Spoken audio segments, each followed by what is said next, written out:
Nah, teman-teman sekalian, seperti yang kita bilang sebelumnya, insya Allah hari ini kita akan bercerita tentang kuliah luar negeri ya, dan pastinya kita bercerita tentang negara Jepang. Dan bagi teman-teman yang tidak keberatan untuk membantu untuk men-share obrolan diskusi kita pada malam hari ini, ada di pojok kanan bawah, nah, itu ada simbol segitiga dan teman-teman bisa klik itu untuk share ke tempat diskusinya. Ya, bismillah. Mungkin kita mulai saja. Jadi, narasumber kita pada malam hari ini, nama beliau itu Reza Aulia, SSI. Iya. Beliau sekarang sedang melanjutkan magisternya di Shizuoka University, Graduate School of Integrated Science and Technology, Chemistry Department. Nah, itu sedikit gambaran yang saya tahu tentang narasumber kita pada malam hari ini.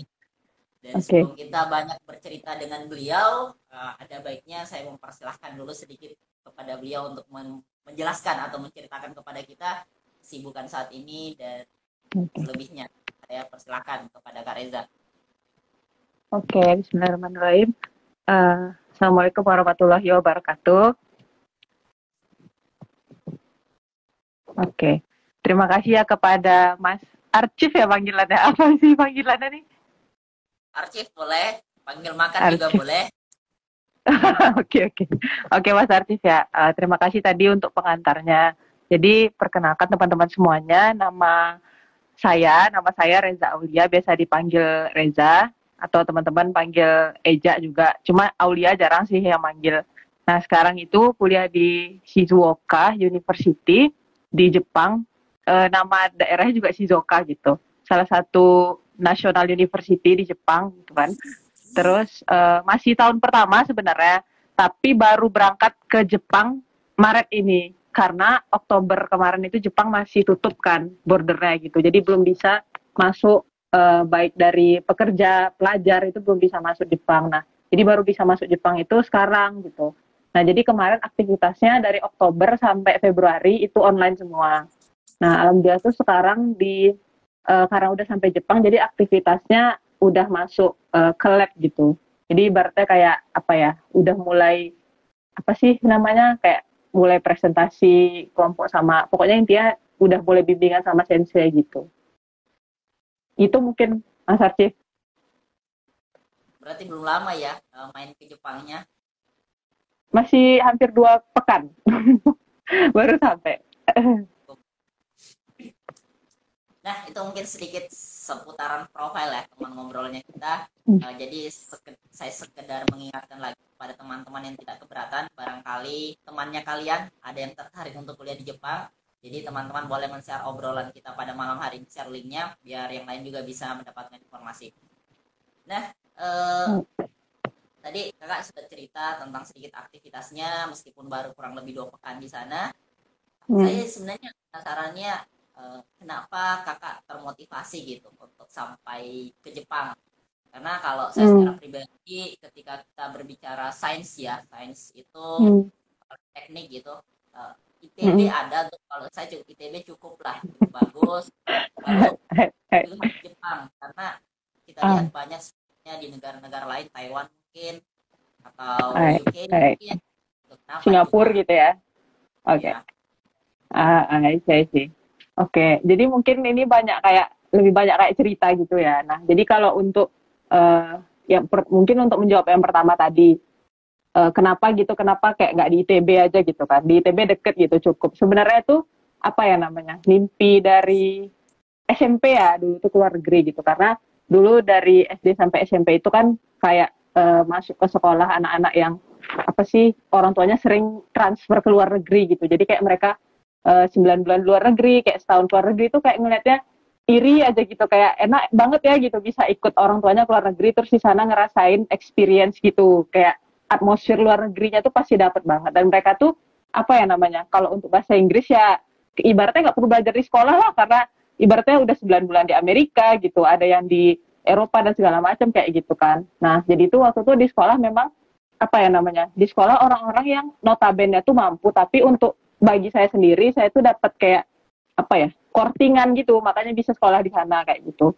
Nah terus juga sains dan teknologi sebenarnya ya saya juga banyak gitu yang mengagumi dosen-dosen ITB gitu ya. Bahkan tuh sempet kayak apa ya cari-cari gitu kan dosen kayak udah ada ngelis kayak cocok nih kalau misalnya buat S2 kayak gitu kan untuk jadi dosen pembimbing gitu ya yang di ITB. Cuma tuh kayak kalau misalnya tuh apa ya selagi masih bisa gitu keluar gitu kan eh, saya coba apa ya mengusahakan keluar negeri gitu karena bagi saya pribadi tuh apa ya kalau kata mentornya saya gitu kan mentor saya tuh bilang sebenarnya tuh ilmunya sama aja gitu buku yang dipakai sebenarnya sama aja misalnya nih kayak saya belajar kimia kimia yang saya di mau di pulau manapun di Indonesia mau di belahan bumi manapun gitu kan kita bisa akses misalnya kimia dasar ya udah kita belajar materi atom itu otomatis sama semua kayak gitu kan preferensi mereka ya kalau sekarang preferensi barat ya gitu kayak Dalton dan segala macamnya mereka makainya itu gitu kan nah jadi itu sama aja sebenarnya gitu di mana-mana cuma tuh kalau misalnya kita keluar negeri kan kayak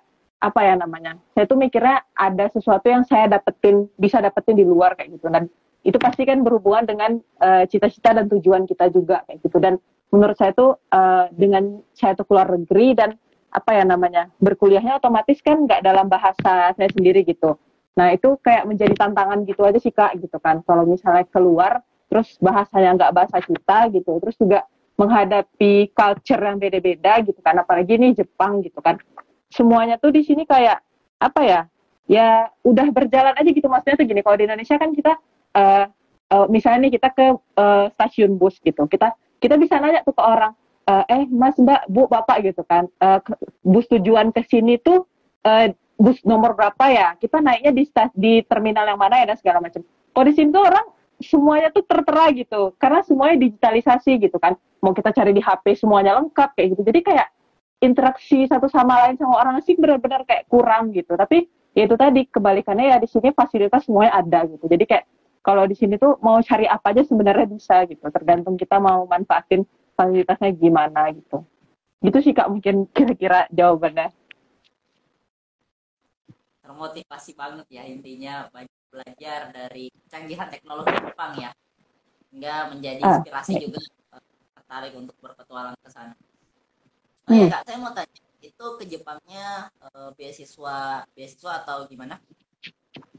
Oh iya, jadi ke Jepang itu beasiswa dari kampus gitu, namanya itu Asia Bridge Program. Jadi Shizuoka University itu punya beasiswa namanya Asia Bridge Program.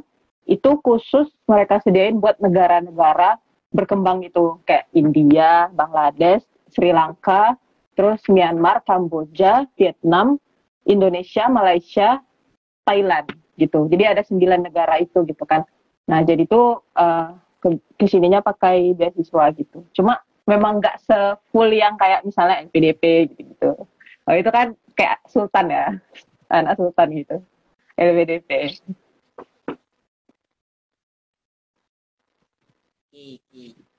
Nah, terus Kak, kira-kira eh, Kakak bisa dapat informasi beasiswa itu apakah memang karena sorry, maksudnya gini, apakah memang informasi kalau di Jepang sendiri apakah hanya dari Indonesia yang ada di sana? Maksudnya apakah ada juga informasi beasiswa yang Jepang langsung berikan untuk orang Indonesia kayak gitu maksudnya? Sebenarnya tuh ini kan beasiswa yang disediain dari orang Jepangnya langsung sebenarnya ya. Tapi ya sebenarnya semuanya tertera online ya. Beasiswa Jepang itu sebenarnya semua tertera online. Cuma kendalanya adalah uh, informasi beasiswa yang ada di Jepang itu nggak kesebar luas. Kenapa? Karena rata-rata website mereka tuh pakai bahasa Jepang. Dan orang kan kalau internasional apa ya namanya? Mungkin banyak yang bisa conversation bahasa Jepang, tapi giliran kita udah baca itu kanji semua kan. Jadi kayak apa ini gitu dan giliran ditranslate gitu kan misalnya ke bahasa Inggris pun agak aneh gitu translate-nya karena bahasa Jepang ini kan agak susah ya gitu bahkan orang Jepang sendiri aja ngakui kayak mereka tuh masih banyak juga nggak bisa baca kanjinya kayak gitu bahkan nulis kanji itu masih banyak juga yang nggak bisa kayak gitu kan saking rumitnya bahasanya kayak gitu nah jadi uh, kalau di Jepang tuh anehnya gitu sih maksudnya informasi beasiswa itu kalau misalnya kita nggak datang kayak ke semacam apa sih pameran-pameran beasiswa gitu ya yang biasanya diadain nah kayak gitu itu kita agak susah tuh dapat informasi nah alternatif selanjutnya yaitu kita nanya ke orang yang memang udah dapat beasiswa di Jepang gitu Reza kemarin nanyanya ke sana gitu dimentorin langsung sama yang udah lanjut beasiswa ke Jepang gitu kak Terus waktu mau ke sana apa saja tuh yang perlu dipersiapkan? Oke. Nah, jadi Jepang itu kalau untuk S2 ya, ini kan Reza itu master by research ya. Maksudnya itu kan kalau misalnya kita di Indonesia nih, misalnya kita anggaplah misalnya Reza UGM atau ITB gitu. Nah, kita kan S2. Itu kan kita misalnya belajar teori itu misalnya semester 1, 2 itu kita full misalnya teori gitu. Nah, pada saat kita semester 3 baru tuh kita kayak sibuk nyari pembimbing. Baru tuh netapin SK pembimbing dan segala macam gitu kan. Jadi ibaratnya tuh apa sih tesis itu mirip-mirip skripsi gitu. Jadi kayak tesis itu hanya sebagai syarat lulus kayak gitu. Nah, tapi bedanya kalau misalnya kayak sains, teknik dan teknologi di Jepang itu rata-rata kampusnya masternya itu by research gitu. Jadi kita itu risetnya bukan apa ya namanya, bukan untuk semata-mata untuk lulus gitu. Tapi kita itu memang apa sih S2 memang buat riset kayak gitu. Jadi kan beda kan kalau misalnya risetnya ada yang cuma buat lulus doang, ada yang memang dari awal kita tuh memang udah ditentuin nih labnya siapa, senseinya siapa, kayak gitu. Terus juga apa ya namanya, nama labnya, topik yang mau kita angkat untuk riset tuh apa gitu. Jadi sebelum kita tuh bahkan mendaftar universitas ke Jepang gitu, kita tuh harus sudah apa ya namanya, mendapatkan yang namanya calon sensei gitu. Jadi dari awal kita udah dapat pembimbing gitu. Jadi nggak boleh yang kayak nggak bisa yang kayak kita tiba-tiba di daftar beasiswa. Terus kita tuh nggak punya nih calon sensei atau kita tuh nggak belum diterima di lab manapun di Jepang. Itu kayak apa ya namanya, susah gitu karena percuma aja beasiswa kita tapi nggak ada lab yang mau nerima kita gitu. Jadi dari awal itu kita udah tahu mau riset apa di labnya kayak gitu. Gitu sih rata-rata kalau di sini, Kak. Terus cara tahu bahwa ini nanti yang menjadi pembimbing saya itu gimana? Nah, jadi tuh ini mungkin apa ya namanya pengalamannya dari dulu-dulu juga ya gitu kan. Ibaratnya orang-orang yang sekarang ini melanjutkan lah kayak gitu. Nah, sebenarnya tuh banyak cara gitu kan. Mungkin kalau orang-orang yang kayak mereka aktif misalnya ikut conference kayak gitu, ikut kayak misalnya ya semacam kayak gitulah gitu nih. Itu kan misalnya dia ketemu tuh, misal dia ada ketemu profesor misalnya, profesor orang Jepang di conference tersebut. Nah, kayak itu kalau konferensi online offline ya gitu bisa ketemu langsung gitu. Nah, itu bisa tuh kayak kita propose saat selesai conference gitu kayak misalnya sensei saya tadi tertarik loh sama apa publikasi yang apa paper yang sensei publikasi gitu. Nah, terus kita tuh bisa kayak tanya, boleh nggak saya jadi mahasiswa di labnya sensei gitu. Nah, itu bisa kayak gitu. Tapi kan karena sekarang tuh online, di mana-mana online gitu kan. Nah, jadi itu memang cara yang paling bagus adalah yang menghubungi via email gitu. Jadi kita tuh kayak semacam buat permohonan sama sensei, nulis email, terus kita kirim emailnya, terus ya nunggu gitu. Kalau misalnya nggak dibalas ya, ya udah ganti cari sensei yang lain gitu kan. Kalau dibalas, alhamdulillah kayak gitu. Gitu sih, Kak, sejauh ini. Pertanyaan saya gimana kita kenal dia bahwa ini adalah dosen-dosen yang ada di sana? Ah, itu sebenarnya kalau misalnya kita mau tahu dosen-dosennya siapa aja, itu sebenarnya di Univ Jepang itu di website mereka tuh lengkap gitu. Jadi misalnya nih kita buka kayak websitenya, terus kita ambil misalnya kayak Reza departemennya Science gitu misalnya. Nah di departemen Science tuh ada tuh nama-nama senseinya siapa aja yang profesor di sana gitu. Nanti di dekat nama sensei itu biasanya ada kayak email-emailnya gitu. Nah alamat email itu kita bisa tuh pakai buat hubungi senseinya gitu. Kayak gitu sih rata-rata Kak.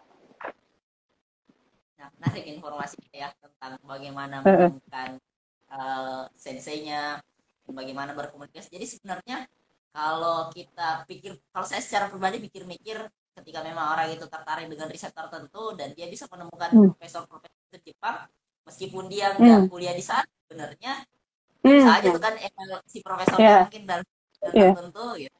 Jadi itu menarik. Iya, betul. Dan kalau tadi disinggung tentang riset ya, riset sebenarnya sih kalau saya secara pribadi berpikir bahwasanya seandainya kita pada saat S1 sadar bahwasanya ada satu beban yang kita terima ya di Dharma perguruan tinggi di mana berbicara pendidikan, penelitian dan pengabdian masyarakat, sedangkan penelitian itu udah ada di poin kedua kan, itu poin kedua. Hasil dari kita nanti bagaimana diimplementasikan ke masyarakat. Hanya kan memang ya karena kesadaran kali ya, kesadaran dan kurangnya pemberian pemahaman bahwa tidak penting kayak gini dan lain sebagainya, sehingga ya kan dari kita dan mungkin saya secara tadi juga waktu kuliah gitu ya hanya kepentingan ngurusin apa sih skripsi yang penting lulus deh. Iya, iya, iya, Nanti apa? masyarakat atau enggak ya biarlah jadi pijakan perpustakaan. Mungkin mindset Hmm. itu sih nggak kurang Hmm. ya, kurang baik, sehingga ya begitulah. Hmm. Oh ya Kak, tadi kan meskipun baru pulang lebih 2 pekan di sana, otomatis kan 2 pekan itu tetap butuh adaptasi ya namanya, bahkan belum tentu Pasti. dalam waktu itu bisa adaptasi. Jadi kira-kira Uh. bagaimana tentang adaptasinya kakak, entah kakak ketemu dengan orang, entah dengan suhu di sana yang Hmm. mungkin dingin, atau Hmm. makanan yang lain, atau makan halal lah mungkin bahasanya, gimana menurut kakak? Uh. Oke, oke. Ini menarik ya. Maksudnya hal-hal kayak gini tuh menarik gitu. Karena kan sebelumnya itu kan waktu Reza belum ke Jepang, itu tuh masih kayak cuma dapat info kayak nanti di Jepang tuh bakal kayak gini-gini loh. Terus nanti hafalin ya kanjinya. Kalau ada kanji ini nggak boleh dimakan gitu. Artinya itu ada babinya misalnya.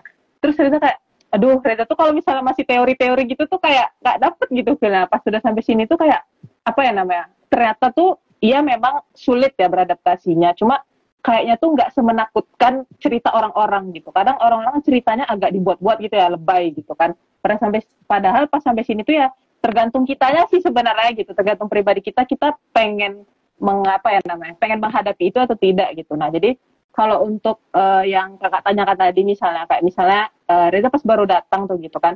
Kan ini agak berbeda ya semenjak Covid ini prosedur masuk di Jepang gitu. Jadi pas kita sampai bandara tuh kak itu prosedurnya panjang banget, ada sekitar berapa jam ya, 4 sampai 5 jam itu tuh kita cuma kayak apa sih namanya dioper-oper gitu, jadi kita kayak turun isi data dan segala macam, terus PCR lagi nunggu hasil PCR, terus kita tuh kayak buat semacam apa sih KTP Jepang gitu. Nah kalau di sini kan wajib ada KTP Jepang gitu.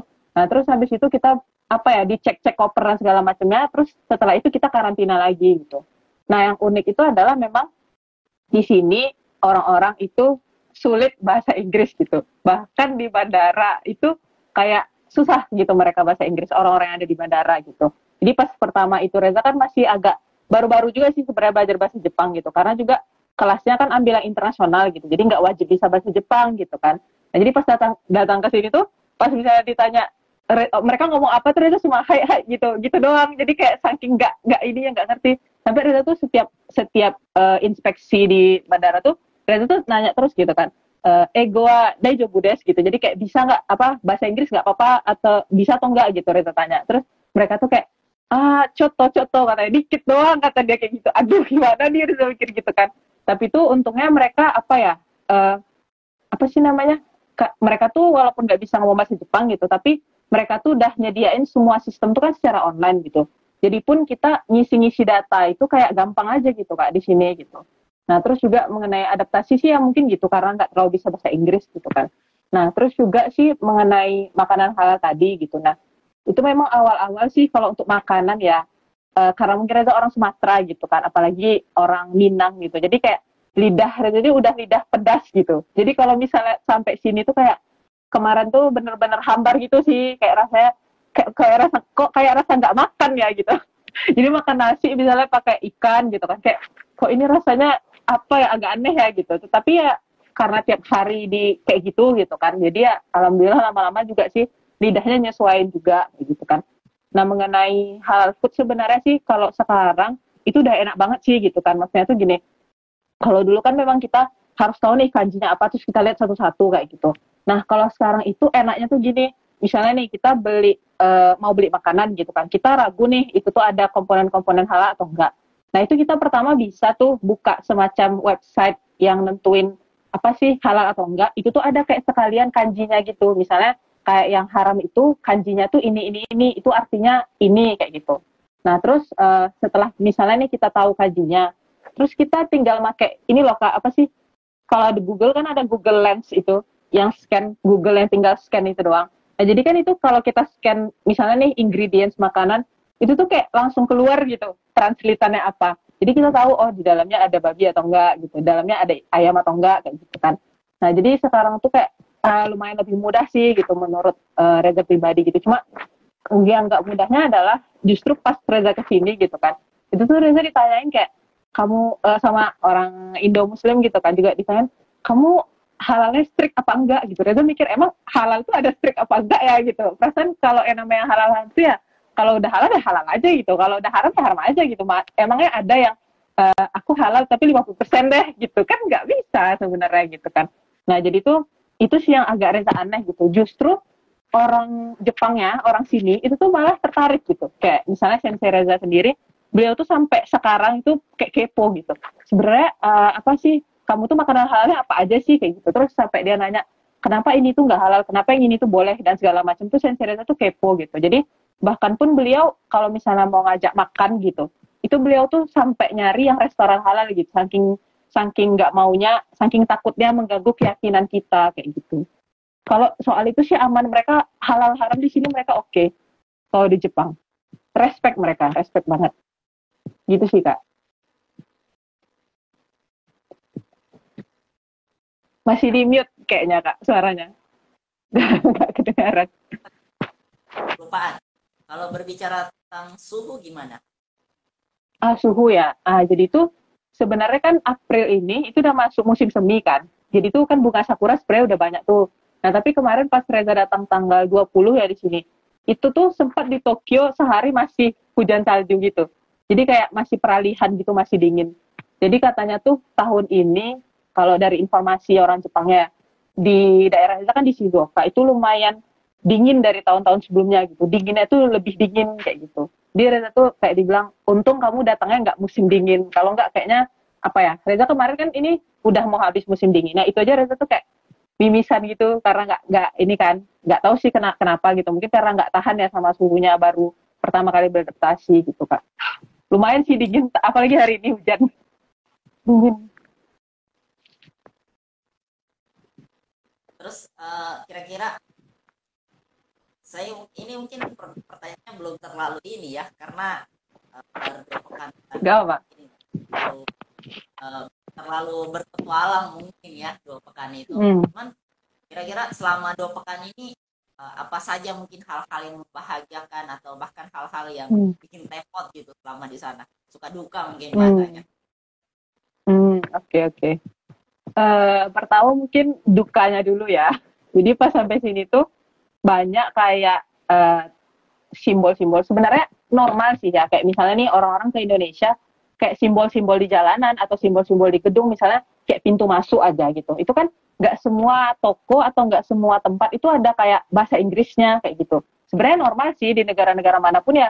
Kalau misalnya tempatnya bukan tempat turis ya pasti bahasa Indonesia dong gitu semuanya. Sama kayak misalnya kita masuk sini itu tuh rata-rata ya kanji semua gitu. Reza kadang itu apa ya gitu. Jadi kemana-mana itu Reza mesti bawa teman yang bisa bahasa Jepang gitu. Nah itu agak repotnya di sana gitu karena juga misalnya pas mau beli-beli Reza kan agak susah tuh kayak gitu. Kalau semuanya neken-neken kan agak lama tuh gitu kan nge-scan ingredients gitu. Jadi kadang ya gitu repotnya ya harus bawa teman dan harus nyesuaiin jadwal sama teman kalau misalnya mau belanja, kalau misalnya mau pergi kemana-mana naik bis dan segala macamnya gitu kan karena belum bisa baca kanjinya kayak gitu. Tapi kalau sukanya sih alhamdulillah di sini apa ya namanya benar-benar kalau di Shizuoka tuh tenang gitu. Jadi kayak apa ya namanya tuh jalanan kayak gitu misalnya contohnya itu tuh tapi nggak cuma di Shizuoka ya kalau jalan di Jepang itu semuanya rata-rata tuh teratur gitu jadi kayak misalnya antara yang nyebrang antara yang jalan antara yang naik sepeda itu tuh nggak pernah yang kayak ada benturan gitu jadi kayak misalnya kalau kita kan nih misalnya di Indonesia kan lampu merah gitu di sebenarnya bukan membandingkan ya tapi kayak lebih apa ya namanya yang Reza rasakan di sini gimana gitu misalnya kayak kalau di lampu merah Indonesia kan lampunya merah tapi kan udah di tengah-tengah ya maksudnya udah lewat gitu kan dari lampu merah gitu. Nah tapi kalau di situ ya memang nggak ada sama sekali yang ditemuin kayak gitu gitu. Nah terus juga kalau kita jalan kaki itu benar-benar dihormati gitu. Jadi misalnya kayak ada kayak misalnya kita mau melintas jalan gitu kan. Itu mobil lagi ngebut-ngebutnya ngerem demi kita lewat gitu. Benar-benar kayak wih tiba-tiba berhenti gitu. Reza juga kaget gitu kan kok Reza mau berhenti dia malah berhenti kayak gitu. Nah jadi sampai begitu dihargainya kayak gitu orang yang jalan kaki di sini kayak gitu. Kalau suka yang lain ya itu sih mungkin karena apa ya pertama kali ke sini dan nemuin Reza tuh senang aja gitu nemuin orang-orang asing kayak gitu. Jadi kayak misalnya ngajak ngobrol orang Jepang gitu kayak kan mereka agak susah tuh bahasa Inggrisnya. Jadi kadang lucunya mereka tuh karena nggak bisa ngomong mereka tuh buka Google Translate terus nulis bahasa Jepang, terus mereka tuh kasih tahu Reza tuh kayak ini loh maksudku gitu, oh gitu gitu. Jadi kayak ada kayak rasa apa ya namanya, lucunya tuh di situ kayak gitu. Gitu sih Kak kalau Reza. Mungkin orang lain mungkin senangnya di sini ya bisa foto-foto gitu dan segala macam. Tapi kalau Reza sih ketemu orang-orang itu dia Reza udah senang sih. Ketemu sakura ya juga di sana, bunga sakura maksudnya. Iya, bukan sakura. Menarik ya sebenarnya kalau berbicara bagaimana Jepang, termasuk saya secara pribadi juga cukup termotivasi dengan Jepang. Karena kalau kita lihat refleksi sejarah bagaimana Indonesia merdeka, kita kan bisa lihat tuh bagaimana Jepang yang menjajah kita karena satu problem yang luar biasa, Perang Dunia Kedua, ternyata Nagasaki dan Hiroshima itu dibom atom, sehingga salah satu efek dari itu Indonesia bisa merdeka. Cuman mungkin yang uniknya yang mau saya sampaikan bagaimana dari range waktu di tahun 1945 itu Kaisar Hirohito itu apa ya, pada saat Jepang itu luluh dengan bom atomnya itu mayat bergelimpangan sebagainya, yang paling pertama dia lakukan adalah menekankan yang namanya pendidikan. Jadi pada saat selesai bom atom itu orang tetap bersekolah, bahkan orang bersekolah di samping bangunan yang runtuh dan gelimpangan mayat. Berbeda mungkin bagi kita ya di Indonesia ketika misal ada suatu bencana, entah itu tsunami atau apapun, gempa bumi dan lain sebagainya, pasti yang paling pertama kita lakukan adalah mengamankan orang, setelah itu menunggu bantuan dan lain sebagainya. Tapi biasanya pengungsi-pengungsian yang berbicara sekolah itu nanti urusan belakangan gitu. Nanti mungkin setelah bencana sepekan kemudian, 2 pekan kemudian baru kita berpikir tentang sekolah darurat dan sebagainya. Tapi ini yang menarik ketika dia mengutamakan yang namanya pendidikan, sehingga kita bisa melihat bahwasanya dalam range waktu 10 sampai 20 tahun saja Jepang itu bisa bangkit dengan apa? Dengan perputaran ekonomi yang lebih tumbuh dengan baik di Jepang. Dia sempat menduduki posisi nomor 2 setelah Amerika, Jepang, lalu ke Cina. Tapi mungkin karena sekarang Cina udah mulai bertumbuh ya, sehingga Jepang nomor 3. Tapi kan kita nggak berbicara apa ya, nomor, berbicara dia nomor 3 atau nomor 2. Kalau kita berbicara Amerika, oke, Amerika itu nomor berapa ya, nomor 3 ya kalau nggak salah, negara terbesar. Lalu kalau kita berbicara Cina, ya RRC nomor 1 gitu, Tiongkok itu nomor 1. Jepang ini nomor 10, nomor 11 gitu, tapi dia bisa memaksimalkan potensinya. Jadi mungkin ini salah satu inspirasi sih, kenapa mungkin salah satu patron bisalah Jepang itu dijadikan patron pendidikan gitu. Meskipun memang sih secara pribadi lebih banyak berbicara IT, artificial intelligence atau IoT, mungkin IoT dan sejenis-jenisnya. Nah mungkin Kak, yang saya mau tanyakan nih, semenjak kakak di sana ini kan saya hanya baca dari testimoni ya, buku dan sebagainya. Iya. Kakak yang langsung di sana kan, kakak yang langsung dari sana. Jadi kira-kira apa nih info menarik tentang Jepang yang kakak ingin sampaikan? Info menarik ya? Kita. Info menarik ya. Kalau dibilang menarik sih sebenarnya banyak. Banyak menarik sih sebenarnya, cuma bingung ya yang paling menarik itu yang mana gitu kan. Jadi tuh apa ya kalau bagi Reza di Jepang tuh ini mungkin menarik sekaligus kayak nge-trigger Reza gitu. Jadi kayak nggak tahu kenapa gitu kan, kayak misalnya nih yang Reza rasain itu apalagi waktu semenjak kuliah kemarin ada S1 di lingkungan kayak di Indonesia tuh kayak misalnya semua orang itu berlomba-lomba untuk menjadi orang yang ada di panggung gitu. Nah jadi kayak kalau misalnya nih, kalau misalnya followers IG-nya belum ribuan, kalau misalnya dia tuh belum terkenal, kalau belum jadi mahasiswa berprestasi, misalnya pokoknya kalau belum jadi orang yang dikenal kayak gitu, itu tuh kayak masih belum berhasil kayak gitu. Jadi masih belum sukses kayak gitu. Nah, tapi di sini gitu kan, yang Reza lihat itu semua orang gitu kan, ibaratnya rumah menjadi komponennya masing-masing kayak gitu. Jadi hal sekecil apapun tuh benar-benar diperhatiin. Jadi kayak misalnya nih kita nunggu bis gitu kan. Nah, jadi di sana tuh kan ada ditempel tuh jadwal-jadwal bis kayak gitu. Nah, itu kan mesti tempelannya itu kan dalam bentuk poster-poster gitu ya. Itu selama 2 minggu di sini tuh setiap minggu kan posternya diganti tuh. Jadi kayak itu tuh memang beneran rutin digantinya dan beneran diganti dengan kualitas yang bagus kayak gitu. Terus juga misalnya ada bapak-bapak yang tugasnya misalnya hanya untuk ini sih ngarahin parkir sama ngarahin orang nyebrang jalan, tapi itu beneran sungguh-sungguh gitu. Jadi kayak Reza mikir di sini tuh orang nggak mikirin kayak dia tuh mau gelar apa dan segala macam. Yang penting dia tuh bisa ngelayani orang lain dengan baik gitu. Jadi kayak pelayanan itu bener-bener nomor satu sih kayak gitu. Di pas Reza ke kantor atau ke lab gitu kan, yang paling buat Reza kaget, mereka itu kalau misalnya mau nelpon, itu tuh bener-bener kayak kita kan kalau misalnya di lab nih, itu kan kita main handphone santai aja ya gitu. Tapi sensei-sensei di sini kayak gitu kan, atau pekerja-pekerja di sini, ketika mereka bekerja gitu kan, itu misalnya nih mereka di bagian administrasi gitu. Reza tadi tuh ke kayak fakultasnya kampus gitu kan. Mereka di bagian administrasi, semuanya tuh duduk depan komputer ngerjain tugas mereka. Itu setiap Reza ke sana mereka kayak gitu. Nggak ada yang di meja itu buka HP, itu nggak ada. Jadi kalau misalnya mereka mau nelfon gitu kan, itu mereka keluar nelfon gitu. Agak berapa menit, udah matiin, simpan lagi, terus kerja lagi gitu. Jadi kalau lihat HP itu benar-benar kalau jam istirahat gitu. Kalau nggak istirahat dia nggak lihat HP kayak gitu. Jadi terus pelayanan, terus bekerja kerasnya kayak gitu. Gitu sih uniknya. Terus juga ini di Jepang semua itu dilakukan dengan efektif, apalagi soal electricity. Jadi kayak gini, kalau misalnya banyak ruangan-ruangan di Jepang di gedung-gedung itu, misalnya nih kita tuh misalnya ada satu gedung. Gedung itu terdiri dari 5 lantai misalnya. Nah, masing-masing lantai itu kan punya lampunya masing-masing ya di dalam ruangan kayak gitu. Nah, kalau seandainya belum ada orang yang masuk ke dalam ruangan itu, lampunya nggak nyala. Jadi kayak kita ada sensor gitu. Jadi kita masuk ruangan, lampunya hidup. Kalau kita keluar, lampunya mati. Gitu. Jadi benar-benar energi itu benar-benar mereka gunakan dengan efektif gitu. Jadi kalau misalnya mungkin energi di sini berlebih, mereka alihkan ke tempat lain kayak gitu. Ya dengan cara tadi, kalau misalnya nggak ada orang, lampunya otomatis mati kayak gitu. Jadi semua itu dilakukan dengan efektif dan setiap detailnya itu ada fungsinya. Itu sih yang menarik di sini. Dan itu juga pas baru masuk asrama mahasiswa nih. Jadi Reza masuk, Reza tanya tuh sama senior, Kak kok gelap ya gitu. Enggak, coba aja kamu jalan katanya. Terus lampunya nyala semua gitu. Reza kayak, oh gini ya ternyata gitu kan. Bener-bener di situ kayak wah gitu ngerasanya gitu. Jadi kayak hal-hal kayak gitu sih yang buat menurut Reza tuh menarik gitu Kak. Ya, menarik.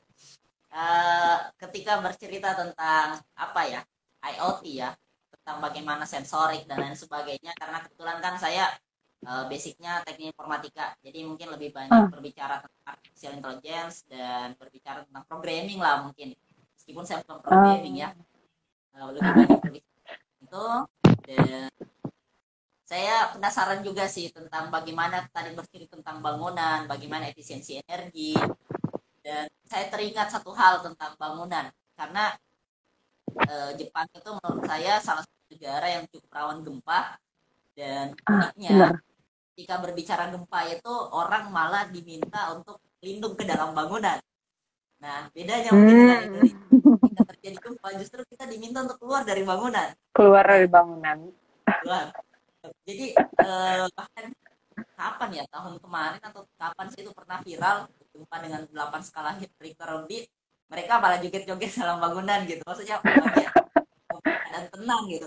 Sementara kalau kita dengan goncangan seperti itu kita udah panik langsung keluar gitu.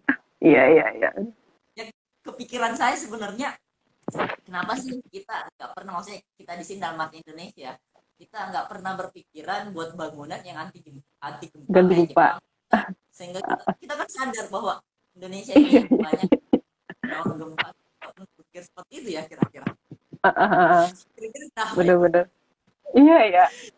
Itu sih Reza juga sempat mikir kan, cuma kayak ya gimana ya, mungkin itulah Reza mikirnya gitu kan, kayak mungkin apa yang mungkin ya ini menurut Reza pribadi, mungkin apa yang dibuat atau apa yang dianggarkan mungkin ya sama yang di atas gitu kan, itu mungkin bisa jadi nggak dipikirin kayak tepat sasaran atau enggak gitu sih sebenarnya. Itu kalau menurut Reza gitu kan. Jadi kayak sebenarnya tuh ya apa yang kalau misalnya kita pengen buat ke masyarakat, menurut Reza tuh bukan masalah wah atau enggaknya sih, tapi masalah itu tuh bisa guna nggak sih di masyarakat gitu.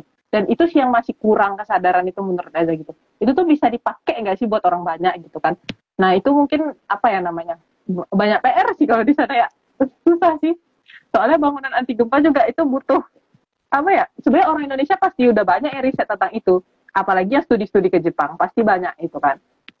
dan nggak tahu kenapa sih belum terimplementasi Ya gitu mungkin Kak. kita entahkah nanti Reza atau saya mungkin yang harus jadi bagian dari pemerintahan ya. Wah, Amin amin.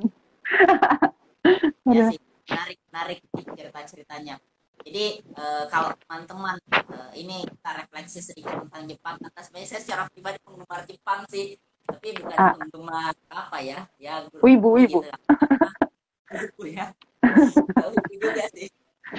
Ya terserah lah apa nanti istilahnya wibu atau apa gitu. Ah, Karena secara pribadi memang karena tadi saya basicnya IT, memang hmm, patron berbicara IT itu banyak melihat ke Jepang dengan berbicara teknologi dan lain sebagainya.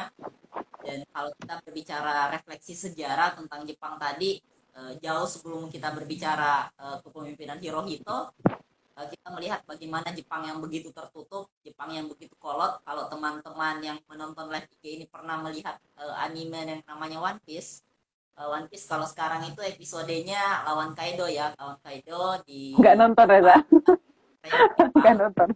Ah, Jadi kalau teman-teman lihat anime itu kebanyakan anime-anime Jepang sebenarnya itu berkisah tentang sejarah Jepang, di mana hmm, jauh sebelum itu dinasti apa ya Shogun Tokugawa itu adalah orang yang paling tertutup, dan bisa dibilang Jepang itu adalah negara yang kurang lebih 200 sekian tahun gitu tertutup dari negara asing.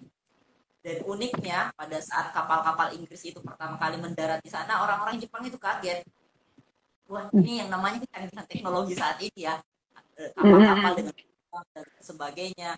Dan menariknya bagi saya ketika membaca tentang sejarah cerita sejarah itu, ternyata orang Jepang itu setelah mereka terjadi restorasi Meiji ya, hmm, restorasi Meiji hmm, hasil menggulingkan Shogun Tokugawa itu, hmm, mereka justru tidak malu untuk mengundang orang-orang asing itu untuk belajar. hmm, Mengundang dalam arti di hmm, sini hmm, kerjasama bagaimana, tapi dia mencuri ilmunya, bahkan dia berpetualang ke hmm, negara-negara Prancis, Jerman dan sebagainya hmm, untuk belajar. Dan ternyata tidak butuh hmm, waktu lama, itu kan restorasi Meiji itu kalau tidak salah 1868, tidak menjelang waktu lama dari itu mereka bisa menjadi negara kecil yang kuat gitu, sehingga mereka sebelum perang dunia itu kan mereka menginvasi termasuk Indonesia kan, dan beberapa hmm, negara-negara. Bayangin apa ya, negara yang hmm, tertutup dalam waktu singkat dengan pembelajar, mungkin ini yang disebut tadi semangatnya, yang pembelajar yang kuat, yang efisien, sehingga dalam waktu singkat itu dia bisa benar-benar besar dan dia bisa hmm, menginvasi bahkan, dan invasi. kekuatan gitu. Dan ternyata recovery-nya juga cepat gitu, maksud saya Cepet dari ya, recovery recovery-nya cepet banget.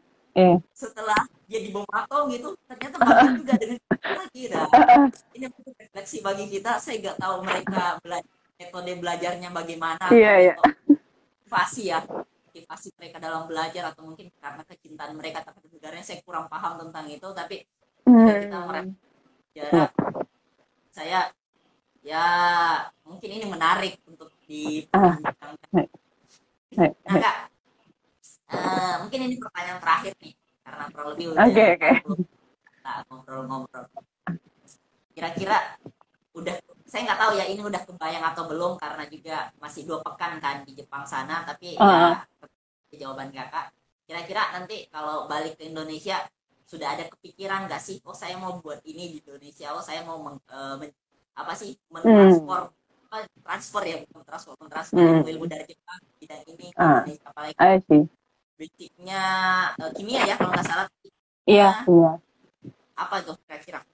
Oke.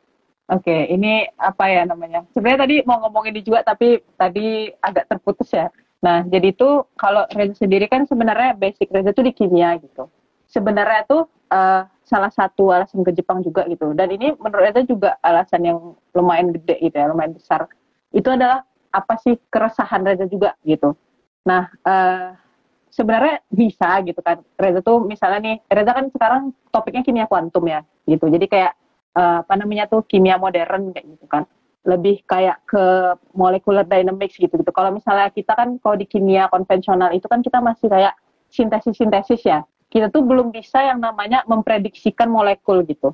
Kan sekarang kan ada kimia komputasi gitu kan. Jadi sebelum kita mereaksikan sesuatu, kita kan bisa prediksi dulu tuh kira-kira hasilnya tuh kayak gimana sih. Kira-kira kalau kita reaksikan A plus B, itu bakal timbul energi yang segimana besar sih kayak gitu. Itu kan bisa pakai kimia komputasi ya sekarang gitu. Nah, jadi itu di kampus Reza yang sebelumnya gitu kan, Reza kan di Riau gitu. Nah, itu masih kurang hal-hal yang kayak gitu kan. Dan juga tuh apa ya namanya, pengajar kayak gitu kan. Itu masih kayak apa ya, satu orang doang tuh yang bisa gitu, karena bapak itu lulusan Amerika gitu dan kebetulan ngajar di Universitas Riau gitu, dan cuma bapak itu yang ibaratnya konsep kimia modernnya tuh matang gitu di pikiran beliau, profesor bapak itu, dan kebetulan pembimbing akademik Reza juga gitu. Dari beliau sih Reza awalnya semangat untuk belajar. Reza mikir aku S2 harus kimia kuantum nih kayak gitu, dari bapak itu pertamanya kayak gitu kan.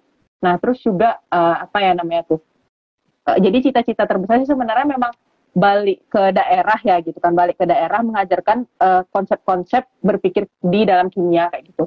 Karena sebenarnya tuh gini, kalau bagi Reza orang kimia ya, nggak tahu sih bagi anak biologi dan fisika dan matematika gitu. Menurut Reza tuh kalau kita tuh di kimia, kita itu belajar yang lain. Maksudnya tuh gini, kalau misalnya kita di fisika, kita belum tentu ngerti kimia, kita belum tentu ngerti biologi gitu.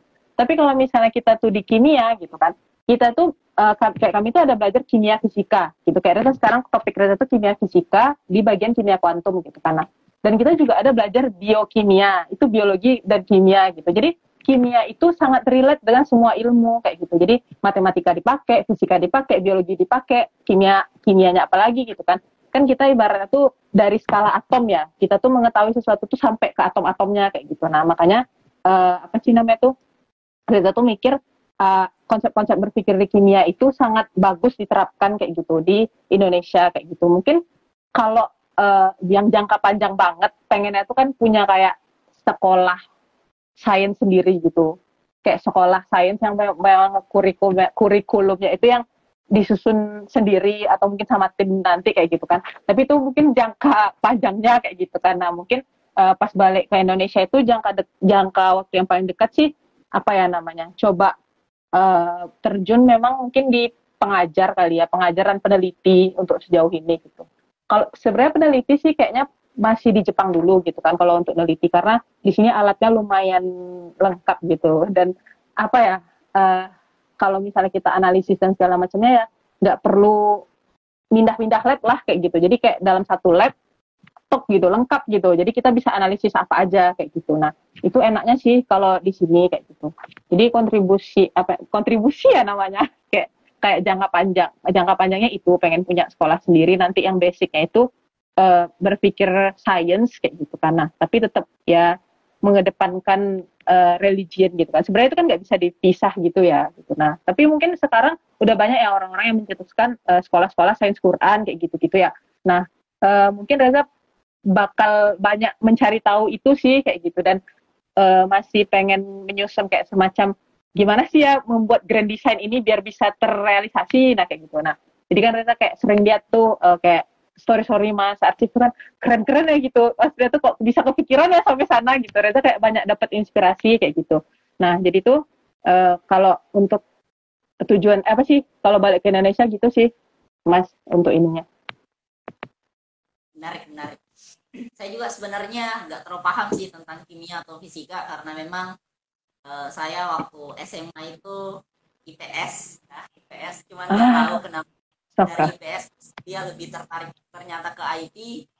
Jadi mau tidak mau karena ini sekolahnya di swasta gitu, karena agak susah gitu dari IPS. Nah, IPS kan nggak belajar fisika, nggak belajar kimia, biologi, tiba-tiba SBMPTN disuruh belajar itu semua kita nggak paham gitu. Ya, tidak mungkin kita jadi swasta. Tapi saya bersyukur sih karena belajar ilmu sosial itu banyak jadi anak IPS. Cuman mungkin yang menarik tadi ketika bercerita tentang petualangannya Kak Reza ya, tentang bagaimana di sana, lalu bercerita tadi tentang kimia kuantum. Saya sempat melihat beberapa video juga sih, tapi saya nggak tahu ya apakah ini sama atau gimana nanti pembelajarannya gitu, tentang fisika kuantum itu, yang mana ketika berbicara itu ya kayak semacam kekuatan pikiran gitu. Ketika orang itu memikirkan sesuatu itu bisa benar-benar terjadi, tapi itu hanya saya lihat secara ini ya, secara video gitu. Saya nggak paham apakah itu benar itu atau gimana, karena awalnya saya juga kok bisa, karena di video itu dia bercerita tentang gelombang ya. Ketika gelombang itu dipikirkan mantul maka dia akan memantul, dan kalau dia berpikir, si orangnya itu berpikir bahwa dia tidak bisa mantul, gelombangnya itu tidak mantul gitu. Dan ini saya yang bukan bagian sana, saya merasa ini kayaknya editin video aja sih, karena saya nggak terlalu paham tentang.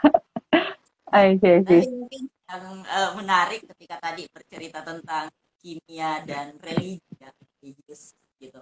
Karena kalau yang saya lihat itu kan kalau kita berbicara kimia, kita berbicara Ibnu Hayyan mungkin.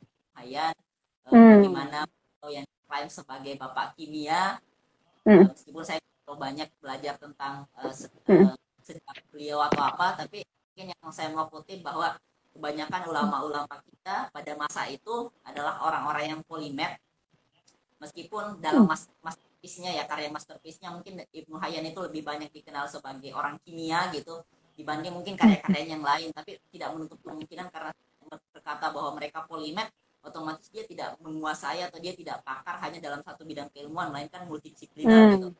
Betul. ilmuwan-ilmuwan yang lain. Hmm. Dan saya secara pribadi, kalau ini kan dikaitkan saya secara pribadi kan tadi mau bilang bahwa saya suka dengan namanya teknologi, artificial intelligence, revolusi industri mungkin atau bahasanya gitu, dan kan lebih banyak belajar tentang sejarah dan belajar tentang masa Hmm. depan. Nah, futurolog mungkin ya bahasanya. Jadi kita beranggapan bahwasanya semakin jauh sebenarnya pemahaman orang tentang sejarah, maka semakin dalam pemahaman seorang tentang sejarah, maka semakin jauh pula pandangannya terhadap masa depan. Hanya Hmm. karena kita sadar bahwasanya sejarah itu akan selalu berulang, yang banyak Hmm. pelaku. Gitu. Hmm. Jadi kebanyakan Hmm. kisah-kisah yang sekarang itu udah pernah terjadi zaman dulu. Makanya Hmm. seandainya orang bisa paham bahwa di sejarah sekian tahun yang lalu pernah terjadi ini dan ini solusinya dan lain sebagainya, Hmm. setidaknya kita sebenarnya bisa selalu memprediksikan bahwa itu pernah terjadi Ah, dan ini yes. solusi. Nah, Ah, itu yang kita pelajari sih, betul. meskipun ternyata gak gampang gitu. Dan saya secara pribadi banyak merefleksikan juga misalnya tentang Ibnu Khaldun, misalnya tentang bapak sejarah ya, bapak sejarah. Dan bapak sejarah ini konyolnya dia dipopulerkan oleh orang-orang Eropa, orang Barat lah pada Ah, umumnya, di mana I orang-orang see.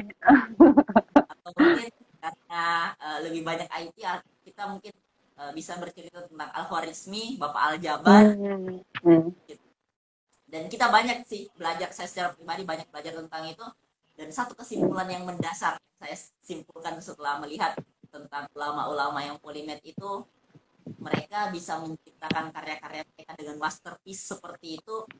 Ada satu Hmm. poin ketika kita berbicara biografinya, mereka sejak kecil dididik dengan yang Islami, mereka Hmm. menghafal Yes. Quran, mereka Yes, belajar betul. tafsir, dan itu di usia yang muda, sehingga Yes. Benar. ini mungkin yang menjadi refleksi bagi kita, apalagi kita Hmm. bagaimana mencintai keyakinan kita gitu, mencintai keyakinan kita Yes. karena sejarah membuktikan bahwa itu pernah Hmm. terjadi. Di Jadi kalau kita Spanyol apalagi ya. Hmm. sejarah berulang, seharusnya kita bisa mengulang sejarah itu, Hmm. tinggal Tuh. kita ya gimana belajarnya. Hai. Nah Kak, Mantap, mungkin mantap. sebagai ini ya, sebagai penutup obrolan kita, mungkin ada kakak mau menyampaikan sesuatu untuk teman-teman yang lihat, karena insya Allah nanti ketika memungkinkan waktunya, ini hasil hasil video ini selain di save Instagram juga Hmm. akan dibuat potongan YouTube, bukan dipotong sih, maksudnya diedit ke YouTube gitu, Ya, ya. publish gitu. Jadi ada Hmm. mungkin sampaikan kepada orang yang nantinya melihat video ini. Jadi kan ini akan berbicara jejak digital ya. Jadi nggak tahu, Hmm. mungkin nggak dibuka bulan ini, mungkin tahun depan dibukanya. Intinya ini akan menjadi sejarah bahwasanya I saya see. dan kita pernah ngobrol live IG bareng di malam ini gitu. Hmm. Nah, silahkan Kak Oke, yang oke. ini. Sebenarnya. Kalau di terakhir, ini nih pesan-pesan terakhir gitu ya. Oke, kalau dari Reza pribadi sih, dari semua hal gitu kan, yang Reza hadapi dalam hidup ini gitu kan. Mungkin apa ya, banyak nasihat-nasihat mungkin dari orang tua kita misalnya, atau dari ulama atau ustadz gitu kan, yang mungkin sering bilang kayak gini, lurusin niatnya gitu kan. Terus apa sih namanya, letakkan apa ya namanya, tujuan kamu, maksudnya tuh gini, setiap kita mau mulai sesuatu itu letakin tujuannya, benerin niatnya gitu. Itu kan sebenarnya kayak kalimat klise banget. Sering orang kayak, ya aku udah niatnya bener kok gitu, aku udah masang tujuan kok, tapi dari semua yang udah Reza lalui kayak gitu kan, dan dari apa sih namanya, komparasi lah misalnya dengan cerita teman-teman semuanya gitu kan, itu ketika kita mencapai suatu titik tertentu gitu kan, itu ya karena memang kita punya visi tertentu gitu. Reza tuh apa ya, misalnya teman-teman ada yang cerita ke Reza, Za kok bisa sih misalnya nih, misalnya kemarin kan udah belajar tuh misalnya bahasa Jepang dasar gitu misalnya di kampus gitu kan. Nah terus temen tuh kayak, kok bisa sih Za udah inget kayak kosakatanya tuh apa, maksudnya bukan kosakata sih, kayak gimana cara pronunciation-nya, gimana basic-basic dan segala macamnya gitu. Kok bisa sih udah ingat dalam waktu yang singkat kayak gitu. Nah terus di situ Reza kayak, sebenarnya sih Kak, apa ya namanya, belajarnya itu ya bukan buat apa sih, Reza tuh tahu tujuan Reza apa gitu. Tujuan Reza belajar adalah memang untuk mengupgrade kapasitas diri, nambah ilmu, terus juga setelah itu ya bisa dengan ilmu itu Reza gunain buat hal-hal yang bermanfaat buat orang lain gitu. Bukan cuma nge-share ilmu bahasa Jepang, tapi dengan Reza nanti bisa bahasa Jepang, mungkin Reza mikir, oh bisa nih dakwahin orang Jepang kayak gitu. Nah jadi kan kita kan kalau Islam kan nggak terbatas di Indonesia aja ya Kak. Maksudnya kita kan kadang mikir kalau dakwah tuh ya di negeri kita sendiri aja dulu gitu. Tapi kalau misalnya kayak kita udah kuliah ke luar negeri gitu, masa iya selama 2 tahun kita berhenti gitu? Masa iya kita nggak nyoba sama sekali gitu? Apalagi kayak kalau kondisi Reza sekarang gitu kan, Sensei Reza tuh kayak dosen pembimbing Reza tuh orang yang benar-benar kepo gitu. Apalagi dari sejak kedatangan Reza dari pekan lalu, itu sampai sekarang, sampai hari ini, sampai malam ini, tuh beliau masih nanya apa ya namanya, ingredients halal food. Itu mulu tiap hari yang ngomongin. Reza mikir kayak apa ya namanya, ya Allah semoga dapat hidayah. Itu langsung pikiran Reza tuh kayak gitu kan. Nah jadi apa ya namanya, kalau misalnya tujuan kita itu, kita udah netapin tujuan dan niat kita udah dibenerin gitu kan, insya Allah tuh dia bakal nyampe aja gitu dimanapun kita berada sih sebenarnya gitu kan. Jadi kalau bagi Reza sih bukan terikat oleh negara atau terikat oleh lokasi atau waktu ya kayak gitu. Jadi kita sebenarnya bisa mencapai tujuan-tujuan kita di mana aja sih sebenarnya bagi Reza kayak gitu.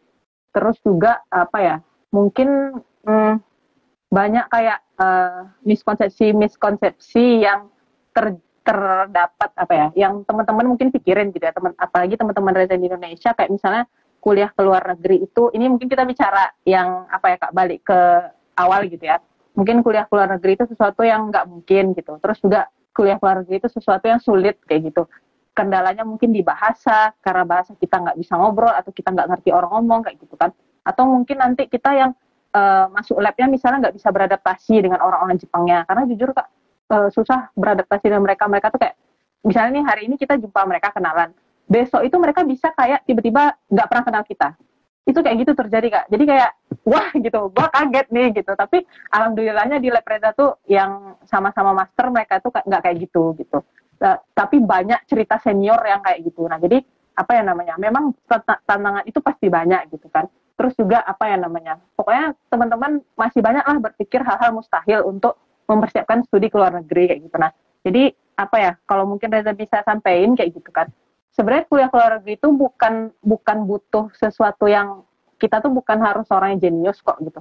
Bukan harus kita tuh misalnya nih kayak Reza kimia, Reza tuh harus IPK 4 gitu. Atau misalnya Reza tuh udah punya kenalan banyak sensei, atau Reza tuh udah expert banget bahasa Jepangnya. Jadi bukan nunggu kita sempurna dulu gitu. Bukan harus yang kayak, oh prestasi Reza nih, CV Reza nih 2 lembar isinya konferensi internasional semua nih. Nggak harus kayak gitu sih gitu kan. Karena yang sejauh ini Reza lihat, teman-teman Reza tuh banyak gini, aku tuh mau kuliah ke luar negeri gitu, bantuin caranya. Kadang tuh udah dibantuin gitu kan Kak, udah dikasih linknya, udah dikasih step-step dan segala macamnya, udah di VN lagi gitu-gitu. Terus ujung-ujungnya tahun depan nanya lagi, orangnya sama, tahun depan nanya lagi, gimana cara nyiapin TOEFL dalam materi Reza? Lah dia setahun ngapain aja teh gitu kan, maksudnya setahun tuh gak nyiapin apa-apa gitu. Reza mikir, terus dalam waktu yang singkat, sebulan lagi tuh beasiswa tutup. Dan itu yang banyak terjadi di mahasiswa kita kayak gitu. Jadi apa ya namanya, terlalu banyak mencari gitu loh Kak. Misalnya nih kayak ke Jepang, beasiswa apa aja yang ada di Jepang, kumpulin gitu kan, kayak jadiin teman bermain gitu. Terus nggak ada yang diseriusin satupun kayak gitu. Nah itu menurut saya kesalahan yang paling besar banget orang-orang kita tuh. Jadi kayak harusnya tuh 1 atau 2 beasiswa istiqomah gitu. Jadi kayak, oh aku tuh di beasiswa yang ini harus capai TOEFL 500. Ya udah kita belajar TOEFL 500 gitu, atau kita mau lebihin 550 gitu. Jadi jangan kayak oh di beasiswa ini ada TOEFL, oh di beasiswa ini ada IELTS, oh di beasiswa ini ada yang lain, terus kita coba semuanya gitu. Ujung-ujungnya nggak ada yang dapet. Biasanya kayak gitu. Kecuali memang rezekinya di sana dan ya untungnya dia keterima. Biasanya kayak gitu. Tapi kalau memang dia nggak ada prepare, itu nggak, biasanya nggak dapet sama sekali gitu. Karena yang kita butuhkan adalah persiapan dan kegigihan, nggak harus jenius gitu buat kuliah ke luar negeri. Gitu sih Kak, terakhir.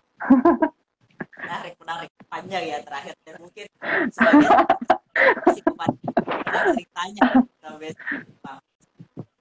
Dan ya memang sih saya secara pribadi juga termotivasi lah. Ada niatan juga, insya Allah semoga bisa untuk melanjutkan studi di sana.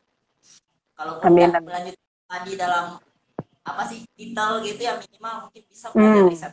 Karena saya secara pribadi di teknologi itu, meskipun saya sebutkan banyak sih negara yang keren berbicara teknologi, kan nggak tahu juga sih, mungkin karena inspirasi faktor sejarah Jepang itu, sehingga saya secara pribadi tertarik dengan negara.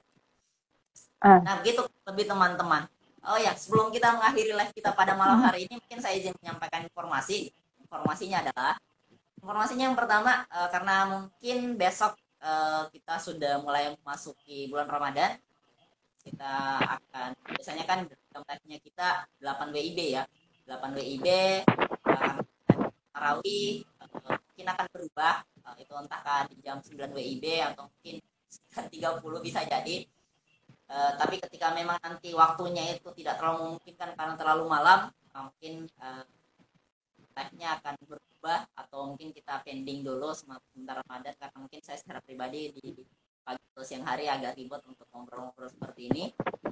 Nah itu mungkin informasinya, tapi sebelum itu insya Allah besok masih ada tentang, meskipun bukan kuliah luar negeri ya, karena memang di kita secara pribadi ada beberapa topik yang kita fokuskan. Yang pertama memang kuliah luar negeri, dan kuliah luar negeri ini Jepang kalau nggak salah udah masuk ke negara ke-20 yang kita interview pada hari ini 2 bulanan ini. Dan selain program itu ya kita juga berbicara tentang literasi sih, literasinya yang terfokus bagaimana konteks pendidikan di 34 provinsi. Dan semoga besok nggak ada halangan, kita akan bercerita tentang Sulawesi Tengah, dan berikutnya insya Allah Sumatera Barat, dan beberapa provinsi lain yang masih dalam negosiasi. Apaan ya? Jadi kayak gitu. Jadi bagi teman-teman jika tidak keberatan, biar tidak ketinggalan informasi, karena mungkin kita prepare-nya itu agak mendadak sih, maksudnya biasanya kalau misal kita live-nya malam ini paling prepare-nya pagi, karena murni secara pribadi ini kan aktivitas pribadi, jadi murni yang edit pamfletnya saya, yang buat ininya juga saya, yang share dan dari jaringnya itu saya gitu. Jadi keren, di sisi lain kita berbicara inspirasi malam, tapi kan inspirasi malam punya kerjaan sendiri, dan ini memang murni proyek pribadi, tapi ini juga ada inspirasi malam sebenarnya. Jadi mungkin agak apa sih, dekat-dekat waktunya, dekat-dekat waktunya kita usaha sih semaksimal mungkin di sela-sela waktunya kita tetap berusaha memberikan kontribusi lah, meskipun ya hanya sekedar live IG. Semoga itu bisa menginspirasi. Nah itu mungkin sedikit informasinya. Dan terakhir bagi teman-teman, karena sepertinya fokus kita untuk kuliah luar negeri akan berpindah ke 2 benua, Eropa dan Amerika. Jadi bagi teman-teman ada relasi di sana, karena saya secara pribadi sebenarnya tidak punya relasi di sana. Bagi teman-teman ada relasi dan menyaksikan nanti live ini, boleh untuk kita DM mungkin memberikan rekomendasi, dan biarkan saya, atau kalau langsung mau dibantu untuk dihubungkan, alhamdulillah lagi. Itu mungkin informasinya.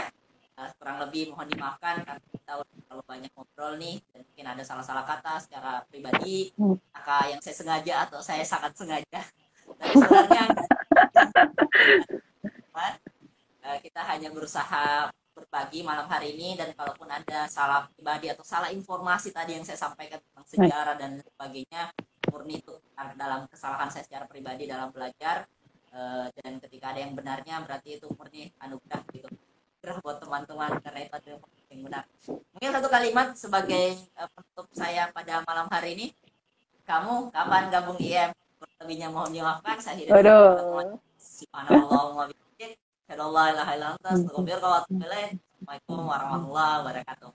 Dadah teman-teman. Waalaikumsalam warahmatullahi wabarakatuh. Dadah semuanya. Iya, makasih Mas Archif. Sampai jumpa lagi. Ya, siap Kak.